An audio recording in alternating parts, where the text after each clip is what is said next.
പല കമ്മ്യൂണിസ്റ്റ് ചരിത്രകാരന്മാരും നെഹ്റുവിനൊക്കെ ഇന്ത്യയുടെ രാഷ്ട്രശില്പിയാക്കി മാറ്റി. ഇതൊരു പ്രചരണത്തിന്റെ ഒരു തന്ത്രമാണ്. ഇന്ത്യ മുഴുവൻ സൃഷ്ടിച്ചത് നെഹ്റുവാണ്. നമുക്ക് ഇന്ത്യയിലെ വിവിധ പദ്ധതികൾ എടുത്തു നോക്കിയാൽ ഇന്ദിരാഗാന്ധിയുടെ, നെഹ്റുവിന്റെ, അതേപോലെ തന്നെ രാജീവ് ഗാന്ധിയുടെ പേരിലാണ് എല്ലാ പദ്ധതികളും ഒരു കുടുംബത്തിന്റെ പേരിലാക്കിയിരിക്കുകയാണ്. ഈ അടുത്ത കാലത്ത് തന്നെ നെഹ്റു യുവകേന്ദ്ര സംഘടനയുടെ പേര് മാറ്റി ഒരു നാഷണലിസ്റ്റിക് ആയ പേരാണ് നല്ലത് എന്നുള്ളൊരു ചിന്ത വന്ന സമയത്ത് അതിനെ എതിർക്കുകയാണ് പലരും ചെയ്തത്. കാരണം ഇതൊരു കുടുംബത്തിൻ്റെതാണെന്നുള്ളൊരു ധാരണ നമ്മുടെ വിദ്യാഭ്യാസ മണ്ഡലത്തിൽ അവർ വരുത്തി കഴിഞ്ഞിരുന്നു. ഇതാണ് കുടുംബാധിപത്യത്തിന്റെ ഒരു കാര്യം. ഇന്ദിരാഗാന്ധിയെ കൊണ്ടുവന്നത് ആരാണ്? ഇന്ദിരാഗാന്ധിയെ കൊണ്ടുവന്നത് നെഹ്റുവാണ്. ഇന്ദിരാഗാന്ധി 1960 തന്നെ ഇന്ത്യൻ നാഷണൽ കോൺഗ്രസിന്റെ പ്രസിഡന്റ് ആവുന്നുണ്ട്. 59-60 കാലഘട്ടത്തിൽ അവർ പ്രസിഡന്റ് ആവുന്നുണ്ട്.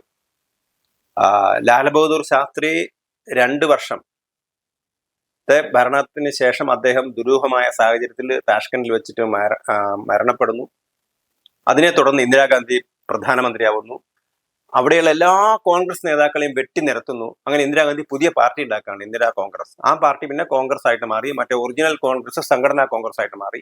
ഇന്ദിരാഗാന്ധി അടിയന്തരാവസ്ഥ പ്രഖ്യാപിക്കുന്നു. ഏറ്റവും നിഷ്ഠൂരമായ രീതിയിൽ ജനാധിപത്യത്തെ അടിച്ചമർത്തുകയാണ് ഇന്ദിരാഗാന്ധി ചെയ്തത്.